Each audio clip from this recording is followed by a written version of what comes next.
আসসালামু আলাইকুম friends, welcome to my channel.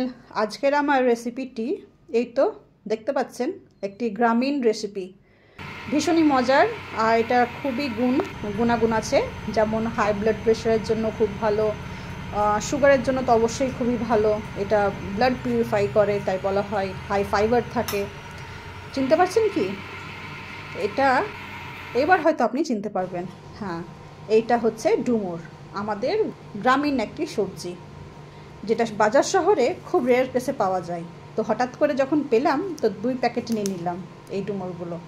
1 packet তো সাথে সাথেই নিয়ে এসে রান্না করে খেলাম, আর রেখে দিলাম যে আপনাদেরকে রেসিপিটা শেয়ার করব বলে। কিন্তু আমি দেরি করে ফেললাম, 4 দিন ফ্রিজেই পড়েছিল, একটু কালারটা চেঞ্জ হয়ে গেছে। যখন নিই ডুমুরগুলো একদম ফ্রেশ টাটকা, মনে হচ্ছে এক্ষুনি গাছ থেকে পেড়ে নিয়ে এসছে। তো যাই হোক, ডুমুরগুলোকে এইভাবে আমি কুচি কুচি করে কেটে নিয়েছি।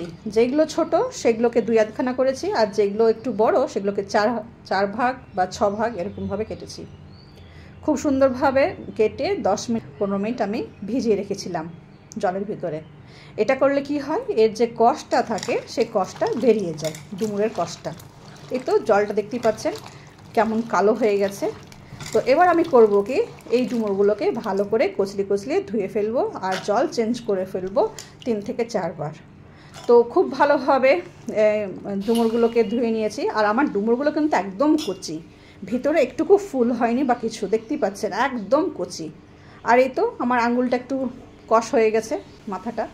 তো দিয়ে দিলাম স্বাদ মতন একটু নুন, মানে স্বাদ মতনই দিলাম নুনটা, আর দিয়ে দিলাম 1 গ্লাস জল। দিয়ে ডুবন্ত ডুমুরগুলো যেন ডুবে যায় সেরকম জল দিলাম আর কি, সিদ্ধ করে নিলাম। আপনি চাইলে পারে কুকারেও সিদ্ধ করতে পারতেন 1টা সিটি দিয়ে। তো যাই হোক, আমার সেদ্ধ হয়ে গেছে ডুমুর। এবার আমি এখানে নিয়েছি একটি বড় সাইজের পেঁয়াজ, কিছু রসুন কুচোনো, কিছু আদা কুচোনো, এগুলা এবার আমি এই তেলটাতে দেবো পরপর। তো প্রথমে দিয়ে দিলাম জিরে 1 টিস্পুন ভর্তি করে। জিরে গেলা যখন পেটে গেল, দিয়ে দিলাম অল্প একটু পেঁয়াজ, সম্পূর্ণ পেঁয়াজটা আমি দিইনি। আর দিয়ে দিলাম 2টো তেজপাতা, মানে একটা তেজপাতাকে ছিঁড়ে 2 ভাগ করে দিলাম আর কি। বেশ সুন্দর হয়, লাল লাল হয়ে গেছে যখন পেঁয়াজটা, দিয়ে দিলাম রসুন কুচোনোটা দিলাম। রসুনটা যখন খুব সুন্দর ঘ্রাণ বেরিয়ে আসবে, তখন এটার ভিতরে আমি দিয়ে দেবো সেদ্ধ করা ডুমুরগুলো জল সমেত, কিন্তু জলটা যে খুব বেশি তা না। তো দিয়ে দিলাম হলুদ আর ধনে গুঁড়ো পরিমাণ মতন দিয়ে, এবার আমি একটুকে নাড়াচাড়া করে নিচ্ছি। দেখতেই পাচ্ছেন জল কিন্তু একদমই নেই, জাস্ট গায়ে মাখো মাখো জল আছে। আর দিয়ে দিলাম পেঁয়াজগুলো, আর দিয়ে দিচ্ছি কাঁচা লঙ্কা।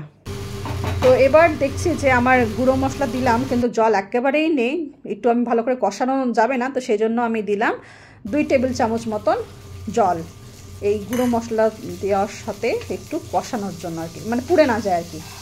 তো খুব ভালোভাবে এটা কষাবো, সেই জন্য চালিয়ে দিলাম। আর দিয়ে দিলাম স্বাদ মতন নুন, দিয়ে ঢাকা দিয়ে দিলাম 5 মিনিটের জন্য। এগুলো খুব তাড়াতাড়ি খুব ভালো করে কষানো হয় আর কি। এই তো দেখতে পাচ্ছেন জলটা আছে। তো আমি যাই হোক ভালো করে নাড়াচাড়া করে নিচ্ছি। দিয়ে এটার ভিতরে আমাকে দিয়ে দিলাম আদা কুচোনোটা, আর দিয়ে দিলাম ভাজা জিরের গুঁড়ো, দিয়ে আবার আমি খুব ভালো করে মিক্স করে নেব এটাকে। দেখতেই পাচ্ছেন এটার মধ্যে জল একদম নেই বললেই চলে, হালকা জল আছে। তো আবার আমি এটাকে গুছিয়ে দিয়ে আরও 2 মিনিটের জন্য এটাকে ঢাকা দিয়ে দেবো, যেন এই আদা কাঁচা গন্ধটা না থাকে।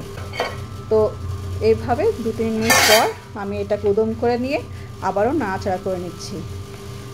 একদম জল নেই, কিন্তু খুব বেশি শুকিয়েও ফেলিনি, বেশ গায়ে একটু হালকা ময়েশ্চার আছে আর কি।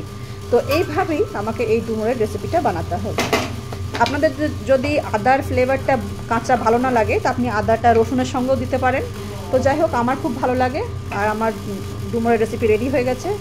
চটপট হাজব্যান্ডের লাঞ্চ বক্স রেডি করছি, দিয়ে দিলাম ডুমুর ভাজা। এবার বাকিটা আমরা দুপুরে খাবো।